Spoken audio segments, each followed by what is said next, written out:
ଯେତେବେଳେ ଭାରତ ସ୍ୱାଧୀନ ହେଲା ସେତେବେଳେ ଭାରତ 2-3 ଖଣ୍ଡ ହେଇଗଲା ତା ପୂର୍ବରୁ ଭାରତକୁ ସ୍ୱାଧୀନତାର ସ୍ୱାଦ ଚଖେଇଥିଲେ ତାଙ୍କ ପାଇଁ ଏ ଦେଶ ଭିତରେ ମୁଁ ଭାବୁଛି ଏବେ ବି ଅବହେଳା କରାଯାଉଛି ଏବଂ ବିଶେଷ କରି ରାଜ୍ୟ ଏବଂ ତାଙ୍କ ଜନ୍ମସ୍ଥାନ କଟକରେ ସେଭଳି କିଛି କରାଯାଇନି ଯାହାକି ନେତାଜୀଙ୍କୁ ମନେ ରଖିବ। ସାମ୍ବାଦିକ ସମ୍ମିଳନୀର ଉଦ୍ଦେଶ୍ୟ ରହିଛି ଯେ ଆଗାମୀ 14 ତାରିଖ ଫେବୃଆରୀ 14 ତାରିଖ ପୁଲୱାମା ବଳିଦାନ ଦିବସ ଦିନ ନେତାଜୀ ସୁଭାଷ ସ୍ମୃତି ସଂସଦ ପ୍ରତ୍ୟେକ ବର୍ଷ ଯେଉଁ କାର୍ଯ୍ୟକ୍ରମ करे ଜାନୁଆରୀ 23 ରେ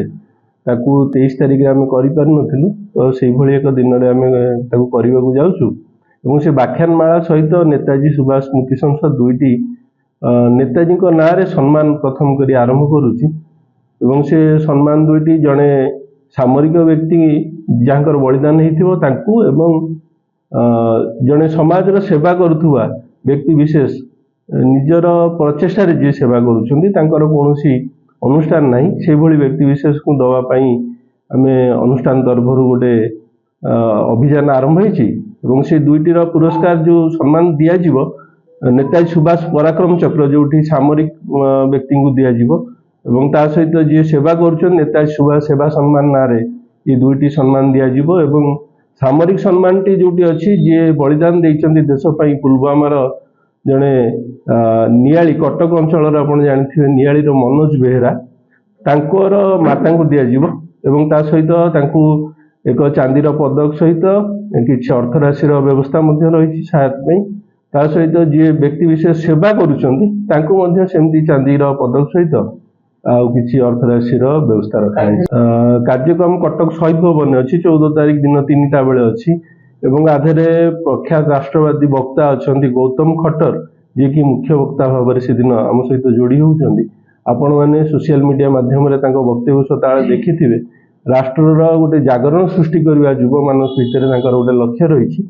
ଯାହାର ଏଇ ରାଷ୍ଟ୍ର ପ୍ରତି ଅବଦାନ ଅଛି ସେଭଳି ବ୍ୟକ୍ତି ବିଶେଷଙ୍କର ଯେଉଁ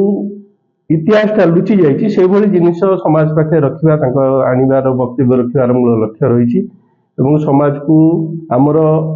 ସଂଗଠନ ଯେଉଁ ଲକ୍ଷ୍ୟ ଏବଂ ଉଦ୍ଦେଶ୍ୟ ଅଛି ତାକୁ ମଧ୍ୟ ସମସ୍ତଙ୍କ ପାଖରେ ପହଞ୍ଚିବାର ନା ଏସବୁ ଜିନିଷ ସରକାର ନିହାତି ତାଙ୍କ ତରଫରୁ କରିବା କଥା ଆମେ ସାଧାରଣ ଜନତା ହିସାବରେ ଆମେ ଯେଉଁମାନେ ନେତାଜୀଙ୍କୁ ଭଲ ପାଉଛେ ତାଙ୍କୁ ନେଇକି କାର୍ଯ୍ୟକ୍ରମ ଆମେ କରୁଛେ ଏବଂ ଦୁଃଖର ବିଷୟ ଯେ ଆଜିକି ସ୍ୱାଧୀନତା ପ୍ରାପ୍ତିର 75 ବର୍ଷରୁ ଉର୍ଦ୍ଧ୍ୱ ସମୟ ଚାଲିଗଲେ ମଧ୍ୟ ଯାହାକୁ ସାରା ପୃଥିବୀ ଜଣେ ହିରୋ ହିସାବରେ